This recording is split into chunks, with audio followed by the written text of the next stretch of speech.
Halo teman-teman semua, bagaimana kabar hari ini? Kembali lagi bersama kami di channel pembelajaran Fisik Asik, belajar fisika menyenangkan. Jadi, pada video pembelajaran kali ini, kita akan belajar bersama-sama bersama saya, Alifa Diumarpuri, hanya di channel Fisik Asik. So, don't forget to like, comment, and subscribe. Enjoy the video and keep on watching! Jadi, pada video kali ini kita akan membahas tentang materi kalor. Nah, teman-teman, tahu nggak sih apa itu kalor? Jadi, kalor itu adalah energi yang mengalir dari benda yang bersuhu tinggi ke benda yang bersuhu rendah. Biasanya, kalor ini memiliki satuan joule atau kalori. Jadi, 1 kalori sama dengan 4,2 joule, sedangkan 1 joule sama dengan 0,24 kalori. Nah, selanjutnya ada persamaan kalor. Jadi teman-teman, kalor ini memiliki sebuah persamaan yang dapat dirumuskan menjadi Q sama dengan mc delta T, di mana Q adalah kalor yang diterima atau dilepaskan dengan joule sebagai satuannya, lalu M kecil adalah massa benda dengan kilogram sebagai satuannya, lalu C adalah kalor jenis benda dengan joule per kilogram derajat Celcius sebagai satuannya. Jadi kalor jenis adalah banyaknya kalor yang diperlukan untuk menaikkan suhu 1 kg zat sebesar 1 derajat Celcius atau 1 Kelvin. Nah, kalor jenis air ini nilainya 1 kalori per gram derajat Celcius atau 4200 joule per kilogram derajat Celcius. Jadi selanjutnya kita masuk ke pembahasan kapasitas kalor. Kapasitas kalor dengan kalor jenis sama nggak sih? Jadi kapasitas kalor adalah banyaknya kalor yang diperlukan oleh benda sebesar M kg agar suhunya naik 1 derajat Celcius. Dapat dirumuskan dengan C sama dengan Q per delta T atau C sama dengan M dikali C.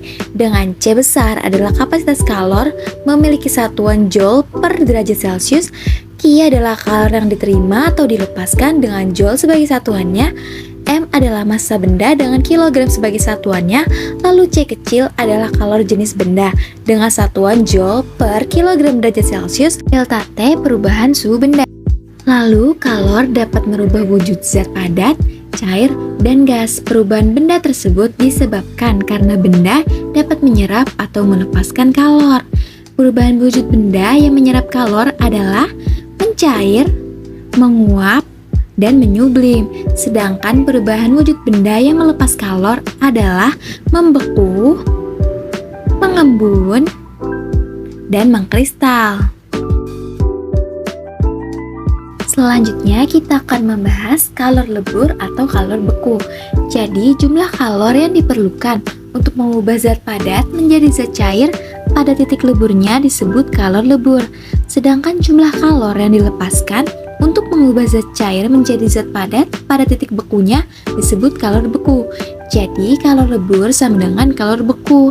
Dinyatakan dalam rumus Q sama dengan M dikali L, di mana Q adalah kalor yang diterima atau dilepaskan, satuannya joule, dan M adalah massa benda, satuannya adalah kilogram, dan L adalah kalor lebur, satuannya joule per kilogram. Selanjutnya ada kalor uap atau kalor embun. Pada peristiwa menguap atau mengembun berdasarkan kalor yang diperlukan pada peristiwa ini dapat dinyatakan dalam rumus Q sama dengan M dikali U, di mana U adalah massa uap, satuannya joule per kilogram. Berikut ini adalah grafik perubahan wujud zat. Saat suhu benda di bawah 0 derajat Celcius, wujud benda adalah S. Sehingga untuk menghitung kalor pada fase ini menggunakan persamaan Q sama dengan mc delta T. Kalor jenis yang digunakan pada fase ini adalah kalor jenis S. Pada suhu 0 derajat Celcius, S melebur jadi kalornya adalah Q sama dengan M dikali L, dengan kalor yang digunakan adalah kalor jenis lebur.